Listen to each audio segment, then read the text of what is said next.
नमस्कार, मी सौ मयुरी नरावार. अमा न्यूज मराठी बातमीपत्रामध्ये आपले स्वागत आहे. पाहुयाच्या ठळक बातम्या. जिल्हा नागरी संबंध अधिकारी कार्यालयात मीडिया सेंटरचे उद्घाटन. निवडणूक पारदर्शक होण्यासाठी माध्यमांनी सहकार्य करावे अशी जिल्हाधिकाऱ्यांची अपेक्षा. अवकाळी पाऊस आणि वादळामुळे पिकांचे नुकसान, शेतकऱ्यांनी भरपाई आणि मदतीची याचना. दहावीची परीक्षा लिहिताना तुटलेले छप्पर, यात पर्यवेक्षकांसह विद्यार्थी जखमी. राष्ट्रपतींनी तमिलिसाई यांचा राजीनामा स्वीकारला. राज्यासाठी नवीन राज्यपालाची नियुक्ती. आजच्या सविस्तर बातम्या. जिल्हाधिकारी राजर्षी शहा म्हणाले की सरकार आणि जनता यांच्यातील सेतू म्हणून माध्यमाची भूमिका अत्यंत महत्त्वाची आहे. लोकसभा निवडणुकीच्या संदर्भात कोणी खोट्या बातम्या प्रसारित केल्यास कायदेशीर कारवाई केली जाईल असा खुलासा त्यांनी केला. आगामी लोकसभा निवडणुकीच्या या निमित्ताने जिल्हा मुख्यालयातील जिल्हा नागरी संपर्क अधिकारी यांच्या कार्यालयात मीडिया सेंटर सुरू करण्यात आले आहे. तर जिल्हाधिकारी राजर्षी शहा, SP गौस आलम यांच्यासह अतिरिक्त जिल्हाधिकारी श्यामला देवी या कार्यक्रमाला प्रमुख पाहुणे म्हणून उपस्थित होते आणि माध्यम केंद्राचे औपचारिक उद्घाटन केले. तेथे माध्यम वाहिन्यांचे प्रदर्शन तपासण्यात आले आणि अनेक सूचनाही केल्या. दररोज निरीक्षण केले पाहिजे असे ते म्हणाले की माध्यमांची भूमिका अत्यंत महत्त्वाची आहे. तर प्रमाणपत्राशिवाय राजकीय जाहिराती प्रसारित केल्यास त्यांच्यावर निवडणूक आयोगाच्या मार्गदर्शक सूचनांनुसार कारवाई करण्यात येईल. त्यामुळे पूर्व परवानगी घेऊनच ते सोडवण्यात यावे असे स्पष्ट करण्यात आले. सोशल मीडियावरील पोस्टर विशेष लक्ष द्यावे. निवडणूक आचारसंहितेचा भंग करणाऱ्या पोस्टरवर कायद्यानुसार कारवाई करण्यात येईल असेही ते म्हणाले. निवडणूक पारदर्शक व निष्पक्षपातीपणे पार पाडण्यासाठी माध्यमांनी सहकार्य करावे अशी विनंती जिल्हाधिकाऱ्यांनी केली. त्यांनी खोट्या बातम्या प्रसारित करून लाजिरवाणी परिस्थिती निर्माण केली किंवा कायदा व सुव्यवस्था बिघडवण्याचे काम केले तर त्यांच्याकडे दुर्लक्ष केले जाणार नाही असा इशारा त्यांनी दिला. त्याचप्रमाणे या मीडिया सेंटरमधून लोकसभा निवडणुकीची संपूर्ण माहिती दिली जाईल. आता ఇంపార్టెంట్ ఏవైతే న్యూస్ ఛానల్స్ ఉన్నాయో అవి అబ్జర్వ్ చేసుకుంటూ ఒకవేళ ఎక్కడైనా ఫేక్ న్యూస్ కానీ మిస్ఇన్ఫర్మేషన్ కానీ లేదు మన ఏవైతే అడ్వర్టైజ్మెంట్స్ ప్రింట్ అండ్ ఎలక్ట్రానిక్ మీడియాలో ఏవైతే విదౌట్ సర్టిఫికేషన్ అంటే మన మీడియా సర్టిఫికేషన్ మానిటరింగ్ కమిటీ ఉంది. సో ఆ సర్టిఫికేషన్ లేకున్నా ఒకవేళ ఏమైనా అడ్వర్టైజ్మెంట్స్ ఉంటే వాళ్ళపైన చర్య తీసుకోవడానికి ఉంటుంది. సో మొన్ననే మనం పొలిటికల్ పార్టీస్కి కూడా ప్రింట్ అండ్ ఎలక్ట్రానిక్ మీడియా కూడా చెప్పడం జరిగింది. After the implementation of model code of conduct electronic మీడియాలో ఏమైనా అడ్వర్టైజ్మెంట్ రావాలి అంటే మీడియా సర్టిఫికేషన్ మానిటరింగ్ కమిటీ ద్వారానే రావాలి. సో ఇప్పటి నుంచి ఎవరైనా అడ్వర్టైజ్మెంట్ చేయాలి అంటే ఖచ్చితంగా ఇక్కడ మీడియా సర్టిఫికేషన్ మానిటరింగ్ కమిటీ ఉంది. వాళ్ళకి మీరు ఏనాడు అడ్వర్టైజ్మెంట్ రావాలి అప్పటి నుంచి విదిన్ 2 days అంటే 2 days అడ్వాన్స్లో మాకు అప్లికేషన్ రూపంలో ఇస్తే ఇక్కడ మనం మీ కంటెంట్ ఏముంది అవి చూసుకున్న తర్వాత మళ్ళీ విదిన్ 24 hours అది పర్మిషన్ ఇవ్వడానికి ఉంటుంది. కాబట్టి ఖచ్చితంగా ఈ ఏవైతే గైడ్లైన్స్ ఉన్నాయో అందరూ ఫాలో చేయాలి. సో అందుకే మనం ఒక 2-way కమ్యూనికేషన్ ఉండాలి, ట్రాన్స్పరెన్సీగా इलेक्शन చేయాలి. కాబట్టి ఈ మీడియా సెంటర్ ఏర్పాట్లు చేయడం జరిగింది. अवकाळी पाऊस, वादळी वारे आणि गारपिटीमुळे शेतकरी बुडला आहे. संपूर्ण जिल्ह्यातील काही भागात हलक्या पावसाने मका, ज्वारी, तंबाखू, भात आणि या पिकांचे नुकसान झाले. वादळी वाऱ्याने त्यामुळे भात उत्पादक म्हणजे शेतकऱ्यांचे मोठे नुकसान झाले. सरकारने तात्काळ शेतकरी स्तरावर सर्वेक्षण करून शेतकऱ्यांना पाठिंबा द्यावा अशी त्यांची इच्छा आहे.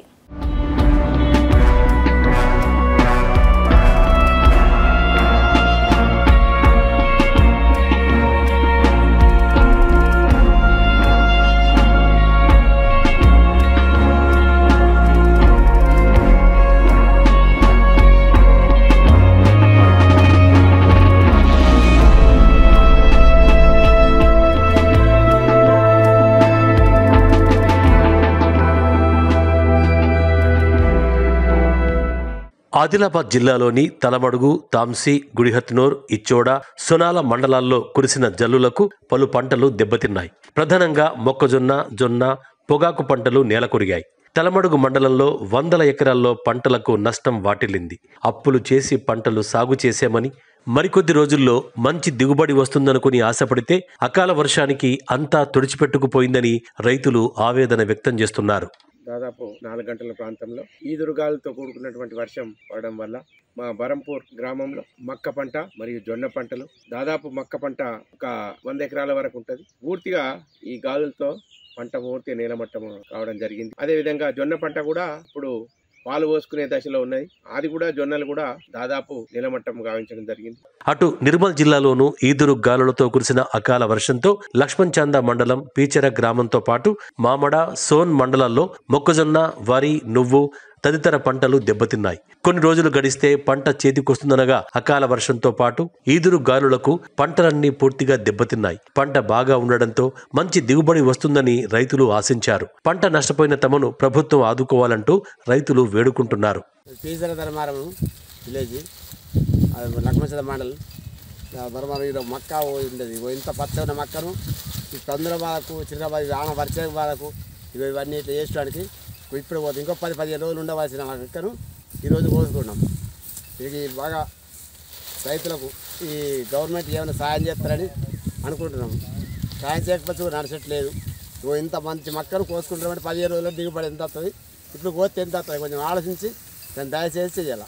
వెంటనే అధికారులు పంట నష్టంపై సర్వే చేయించి తమకు నష్టపరిహారం ఇప్పించాలని అన్నదాతలు వేడుకుంటున్నారు.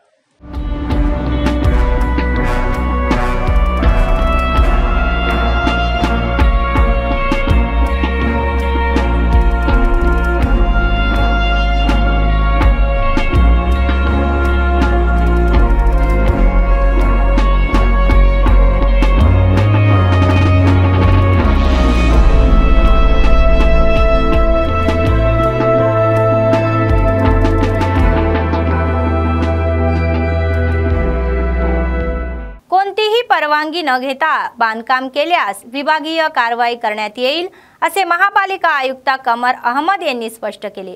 शहरातील प्रभाग 10 रामनगर येथील दसनापूर पुलाजवळ सर्वे क्रमांक 19 अ मध्ये बेकायदा बांधकाम झाल्याची तक्रार आल्यानंतर पालिका अधिकारी हतबल झाले होते. तर आयुक्तांनी नगर रचना विभागाच्या कर्मचाऱ्यांसह घटनास्थळी पाहणी केली व मालकाशी फोनवर बोला आणि जागेशी संबंधित प्रमाणपत्रे आणा. त्यानंतर आयुक्त कमर अहमद यांनी प्रसार माध्यमाशी बोलताना सांगितले की परिसरात बेकायदा बांधकाम सुरू असल्यास स्थानिकांनी दिलेल्या तक्रारीनुसार जागेची पाहणी करण्यात आली. या प्रकरणाची माहिती मालकालाही देण्यात आल्याचे सांगण्यात येत आहे. बेकायदा बांधकाम आढळून आल्यास योग्य ती कारवाई केली जाईल असे स्पष्ट केले. याची संपूर्ण चौकशी करण्यात येणार असल्याचे समोर आले आहे.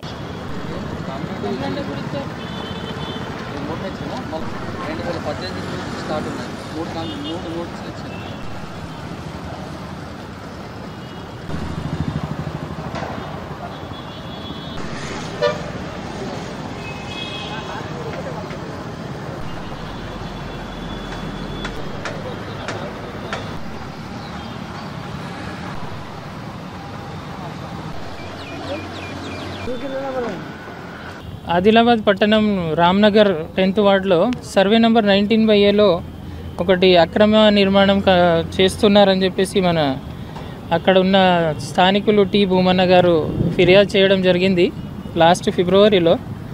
అయితే దీంట్లో ఒకసారి సైట్ విజిట్ చేసేసి ఆ ఓనర్స్ యొక్క డాక్యుమెంట్స్ కాల్ఫర్ చేసేసి చూస్తున్నాము. ఇంకా పక్కన ఒకటి ఇరిగేషన్ కెనాల్ కూడా ఉంది. దానికి ఆ బఫర్ జోన్లో ఏమైనా కన్స్ట్రక్షన్ జరుగుతుందా, రోడ్ ఏమైనా ఎఫెక్ట్ అవుతుందా ఏందనేది వీళ్ళకు నోటీస్ ఇచ్చేసి వీళ్ళ దగ్గర నుంచి డాక్యుమెంట్స్ కాల్ఫర్ చేసి ఈ కన్స్ట్రక్షన్ ఏదైతే జరుగుతుందో అది లీగల్ ఉందా లేదా, పర్మిషన్ తీసుకున్నారా లేదా అనేది ఒకసారి విచారించి नेक्स्ट दान మీద फर्दर ॲक्शन చేయబడుతుంది. जिल्ह्यात 2-3 दिवसापासून अवकाळी पाऊस पडत आहे. लागवड केलेल्या पिकांचे नुकसान होत आहे. विजांच्या कडकडांसह पावसामुळे मका, भुईमूग, ज्वारी, तीळ पिकांचे नुकसान झाले आहे. सोमवारी झालेल्या अवकाळी पावसामुळे तलामाडगू, नेरेडगोंडा, बाजार हतनूर, गुढ्यातनूर, सोनाला मंडळ अंतर्गत अनेक गावातील शेकडो एकरातील पिकांचे नुकसान झाले. क्षेत्रीय सर्वेक्षण केले व नुकसानग्रस्त शेतकऱ्यांना सरकारकडे भरपाई आणि मदतीची याचनाही त्यांनी केली. तर आज सकाळपासून उन्हाची तीव्रता जास्त होती. पाऊस ओसरल्याने मानले जात आहे की दुपारी अचानक वातावरण गारवा आला आणि जोरदार पाऊस झाला। हवामान खात्याच्या अधिकाऱ्यांचे म्हणणे आहे की हा पाऊस महाराष्ट्रापासून कर्नाटक ते उत्तर केरळपर्यंत पसरलेल्या कुंडामुळे होत आहे। जिल्हा केंद्र व परिसरातील गावांमध्ये अर्ध्या तासाहून अधिक पाऊस झाला। मुसळधार पावसामुळे लोक आपल्या घरात बंदिस्त झाले, तर मार्च महिन्यात झालेल्या या पावसामुळे पातळीमुळे शेतकऱ्यांना चिंतातून झालेला आहे। तर त्यानंतर आदिलाबाद ग्रामीण मंडळाच्या तंतोली गावात गारपीट झाली। सुमारे अर्धा तास पाऊस झाला।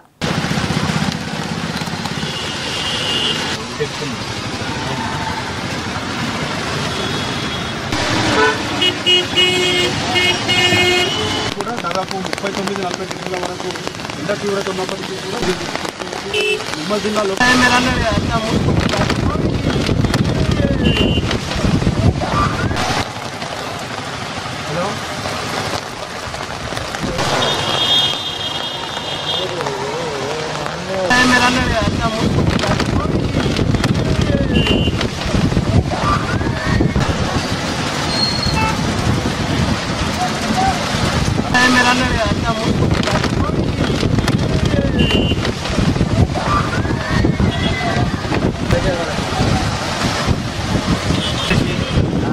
చేపించి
आदिलाबाद जिल्ह्यात अराजकता आहे। 10वीचे विद्यार्थी परीक्षा देत असताना शाळेचे छत अचानक कोसळले। मंगळवारी घडलेल्या या घटनेचा तपशील पाहता जैनत मंडळांतर्गत गिम्मा सरकारी शाळेत 10वीच्या परीक्षा केंद्र सुरू करण्यात आले, तर या क्रमाने विद्यार्थी परीक्षेचे लेखन करत असताना वर्गाचे छत अचानक कोसळले। या अपघातात गिम्मा गावातील अक्षया यांच्यासह निरीक्षक गंभीर जखमी झाले। पहिल्या गेलेल्या सरकारी विद्यार्थी आणि शिक्षकांनी जखमींना तातडीने जवळच्या रुग्णालयात दाखल केले। ही घटना जिल्हाभर चर्चेचा विषय बनली आहे। त्यातून शिक्षण विभागाच्या अधिकाऱ्यांचे पर्यवेक्षणातील अपयश उघड झाले। प्रत्येक केंद्रात सर्व सुविधा पुरवल्या जातील आणि कोणतीही अडचण न येता कारवाई केली जाईल या घोषणेच्या पार्श्वभूमीवर ही दुर्दैवी घटना घडली आहे। हे खेदजनक आहे।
अत्याधुनिक तंत्रज्ञान रोबोटिक तंत्रज्ञानाचा वापर करून गुडघा बदलण्याच्या शस्त्रक्रिया केल्या जात असल्याचा यशोदा रुग्णालयाचे डॉक्टर सुनील ढगेपल्ली यांनी सांगितले।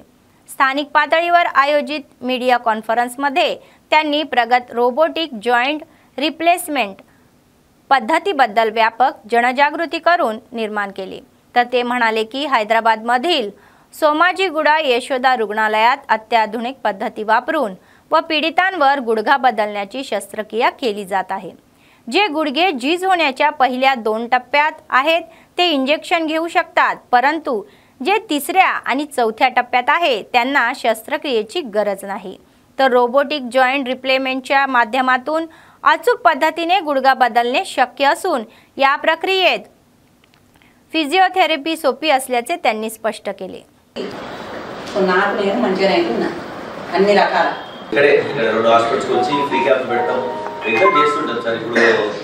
ఇప్పుడు కొంతమంది ఉంటారు అర్లీగా అయిపోతుంటాయి, వాళ్ళకి చెప్తాం ఇన్సూరెన్స్ చేసుకోవచ్చు, కానీ చేసుకొని పెట్టుకుంటే 3 సంవత్సరాలు ఎంత అవుతుంది, మ్యాక్సిమం 20,000। నా పేరు డాక్టర్ సునీల్ దాచేపల్లి, నేను senior robotic orthopaedic surgeon and keyhole surgeon అంటాం। అంటే ఇప్పుడు లిగమెంట్ సర్జరీస్ చేస్తాం కదా, ఆర్థ్రోస్కోపీ అని keyhole surgeon, Yashoda hospital Somajiguda. ఈ రోబోటిక్ విధానం ఏంటంటే జాయింట్ రిప్లేస్మెంట్స్లో ఒక లేటెస్ట్ పద్ధతి। ఇప్పుడు ఈ మోకాళ్ళ మార్పిడి మెయిన్ ఏంటంటే ఇప్పుడు అందరికీ అవసరం అవుతుంది। ఎందుకు ఈ మోకాళ్ళ మార్పిడి అనేది తప్పదు, నాకైనా తప్పదు, మీకైనా తప్పదు। అంటే దీంట్లో ఏంటంటే ఇప్పుడు లేటెస్ట్ టెక్నాలజీలు వచ్చాయి మనకి। ఇప్పుడు ఏంటి, లోపలేసే పరికరం అది ఎక్కువ రోజులు మనిక వేసుకుంటే, ఒక్కసారి చేసుకుంటే మోస్ట్లీ ఒక 30-35 సంవత్సరాలు వచ్చిందనుకోండి, మన లైఫ్ అయిపోయినట్టే। సో అట్లాంటి పరికరం చూసుకోవటము టెక్నాలజీ। ఇప్పుడు రోబోటిక్ ఎందుకు అనుకుంటున్నాము, మీరందరికీ తెలుసు పర్ఫెక్షన్। ఇప్పుడు ఏదన్నా మనం రోబోటిక్ చేస్తే ఏంటి, ఆ 1-2 డిగ్రీస్ యాంగిల్స్ కూడా పర్ఫెక్షన్ కోసం। సో దీనికన్నా బెస్ట్ ఒక మంచి ఇంప్లాంట్, ఎక్కువ రోజులు మన్నికున్న ఇంప్లాంట్, మంచి టెక్నాలజీ రోబోటిక్తో చేసుకుంటాం। సో దాంతో ఏంటి లాభము, మోస్ట్లీ లైఫ్ లాంగ్ ఒకటే సరిపోవచ్చు। సో ఇది అంటే ఇప్పుడు ఇవాళ ఇక్కడికి రావడానికి కారణం ఏంటంటే, ఇప్పుడు ఈ రోబో అనేది మెషిన్ మామూలుగా కదిలించడానికి కష్టం। సో ఇవాళ ఏంటంటే అందరికి అవగాహన తీసుకోవడానికని తీసుకొచ్చి మేడం చేసుకున్నారు రీసెంట్గా। ఆవిడ ఎక్స్పీరియన్స్ కూడా ఇప్పుడు మేము ఎన్నైనా చెప్పొచ్చు, మీరు వాళ్ళ ద్వారా వింటే ఏంటంటే కొంచెం మీకు ధైర్యం వస్తుందని మేము ఇవాళ ఈ మీటింగ్ పెట్టడం అయింది। ఒక సంవత్సరం అంతా బాగా కష్టపడ్డాను, ఇక్కడి నుంచి అక్కడ పోయేసరికి బ్యాలెన్స్ ఆగులేదు మోకాలు। అయితే ఒక 2 హాస్పిటల్ తిరిగినాము, మాకు నచ్చలేదు। ఈ సార్ మంచిగా అనిపించింది, మంచిగా చేసేయండు, మంచిగా నడుస్తున్నా, నేను అన్ని పనులు చేసుకుంటాను। बाजार हातनूर मंडळ केंद्रातील आदर्श शाळेत उभारण्यात आलेल्या 10वीच्या परीक्षा केंद्राची जिल्हा अधिकारी राजश्री शहा यांनी अचानक पाहणी केली। प्रत्येक खोलीत जाऊन त्यांनी तपासणी करून अनेक सूचनाही केल्या। सामूहिक कॉपी टाळण्यासाठी पुरेशी खबरदारी घेतली पाहिजे। शाळेतील 215 विद्यार्थ्यांपैकी 214 विद्यार्थी उपस्थित होते, तर एक गैरहजर असल्याचे शिक्षण अधिकारी प्रणिता यांनी जिल्हाधिकाऱ्यांना स्पष्ट केले। यावेळी त्यांना पिण्याचे पाणी व ORS पॅकेटसह इतर सुविधा विद्यार्थ्यांना सतत वीज पुरवठ्यात व्यत्यय न येता देण्याचे निर्देश देण्यात आले। तर ते म्हणाले की प्रत्येकाला तपासणी केल्यानंतरच आत पाठवावे आणि परीक्षा कोणत्याही त्रुटीशिवाय शांततेने आणि सुरळीतपणे पार पाडतील याची खात्री करण्यासाठी सेल फोनला परवानगी देऊ नये। त्यानंतर त्यांनी बाजार हातनूर प्राथमिक आरोग्य केंद्राला भेट देऊन वैद्यकीय अधिकारी उपलब्ध असून वैद्यकीय सेवा उपलब्ध करून द्याव्या असे विचारले। तर त्यांनी ही वार्डाची पाहणी केली। दर मंगळवारी आरोग्य महिला क्रमाचे आयोजन करावे आणि महिलांची तपासणी करून उपचार करावेत असे त्यांनी सांगितले।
आमदार पायल शंकर यांनी सांगितले की आदिलाबाद शहरातील तरुणांनी एका लघुपटात संगीत अल्बम तयार करून सोशल मीडियाच्या माध्यमातून लोकांसमोर आणल्या कलेची ओळख करून दिली आहे, तर त्याची प्रतिभा अप्रतिम आहे। त्यांनी RS38 रॅन नावाच्या गटातील तरुणांनी चित्रित केलेल्या आदिलाबाद डॉन गाण्याने अनावरण केले व संघातील सदस्यांचे विशेष अभिनंदन करण्यात आले। अनेक लोकांमध्ये टॅलेंट असूनही त्यांना योग्य संधी मिळत नाही व ते परवडत नाही किंवा ते मागे पडत असल्याचे त्यांनी सांगितले। असे म्हणतात की मोजकेच लोक जगाला ओळखतात आणि ही त्या क्षेत्रात उभे राहतात, तर कलाकारांना त्याचाच पाठिंबा असणार असल्याचे समोर आले। तेलंगणा सिनेमॅटोग्राफी संस्थेची बोलवून तसेच कलाकारांच्या वतीने विधानसभेत आवाज उठवून ते संधी निर्माण करण्याचा प्रयत्न करू असे आश्वासन त्यांनी दिले।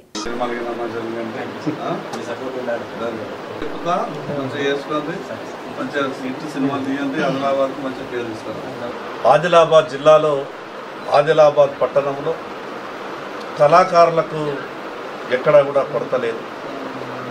అవకాశాలు రాక వారికి సరియైనటువంటి సదుపాయాలు లేక ఉన్నత శిఖరాలకు చేరుకునే అవకాశాలు ఉన్నా కూడా ఆ యొక్క అవకాశాలను పొందలేకపోతున్నారు। RS38 ర్యాపర్ వీరు గణేష్, దాసన్న, శంకర్ మిగతా వాళ్ళ ఆల్ టీమ్ మెంబర్స్ అంతా కూడా కలిసి షార్ట్ ఫిల్ములు చేయడమే కాకుండా ఈ యొక్క కళాకారులకు ఉన్నటువంటి వారి నైపుణ్యతను చూస్తే వారికి తెలుగు, హిందీ సినిమాలలో అవకాశాలు వస్తే కూడా మంచి పేరు సంపాదించుకునేటటువంటి అవకాశం ఉన్నది। రేపు పార్లమెంట్ ఎన్నికల తర్వాత తెలంగాణలో ఉన్నటువంటి సినిమాటోగ్రఫీ వ్యవస్థకు వీరి పరిచయం చేయించే ప్రయత్నం చేస్తా। మరి అదేవిధంగా రేపు రాబో రోజుల్లో రాష్ట్ర ప్రభుత్వం నుంచి కానీ కేంద్ర ప్రభుత్వం నుంచి కానీ ఎక్కడ వీరికి ఎటువంటి సహాయ సహకారాలు అవసరం ఉన్నా వ్యక్తిగతంగా నా తరఫున ఆదిలాబాద్ శాసనసభ్యునిగా తప్పకుండా నేను అన్ని రకాలుగా సహాయం చేసే ప్రయత్నం చేస్తా। राष्ट्रपती मुर्मू यांनी तेलंगणाच्या राज्यपाल तमिलिसाई यांचा राजीनामा स्वीकारला। राज्यासाठी नवीन राज्यपालाची नियुक्ती करण्यात आली आहे, तर झारखंडचे राज्यपाल असलेले CP राधाकृष्ण यांच्याकडे तेलंगणाचे राज्यपाल म्हणून अतिरिक्त जबाबदाऱ्या देण्यात आल्या आहे। पण राधाकृष्ण यांची तेलंगणासह पुदुचेरीचे नायब राज्यपाल म्हणून नियुक्ती करण्यात आली आहे।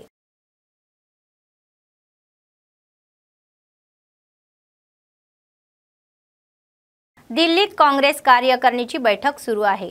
खरगे यांच्या अध्यक्षतेखाली बैठक लोकसभा निवडणुकींवर चर्चा होत आहे। या बैठकीत सोनिया गांधी, राहुल गांधी, KC वेणुगोपाल, CM रेवंत रेड्डी, विविध राज्याचे मुख्यमंत्री आणि PCC प्रमुख उपस्थित होते। प्रामुख्याने काँग्रेसचा जाहीरनामा आणि लोकसभा उमेदवारांवर चर्चा होणार आहे, तर काँग्रेसने पहिल्या यादीत 39 तर दुसऱ्या यादीत 43 उमेदवारांची घोषणा केली आहे। MLC कविता यांची सर्वोच्च न्यायालयात याचिका मागे घेतली। DECच्या सन्मानाला आव्हान देत सर्वोच्च न्यायालयात दाखल केलेली याचिका मागे घेण्यात आली। कविता यांनी DECच्या नोटिसाविरोधात गेल्या वर्षी 15 मार्च रोजी सर्वोच्च न्यायालयात रीट याचिका दाखल केली होती। आज या याचिकेवर सुनावणी होणार होती। न्यायमूर्ती बेला त्रिवेदी आणि न्यायमूर्ती पंकज यांच्या खंडपीठाने याचिका मागे घेण्याचे मान्य केले। कायद्यानुसार दिलासा मिळावा यासाठी पुढील पावले उचलली जातील असे कविताचे वकील विक्रम चौधरी यांनी सांगितले।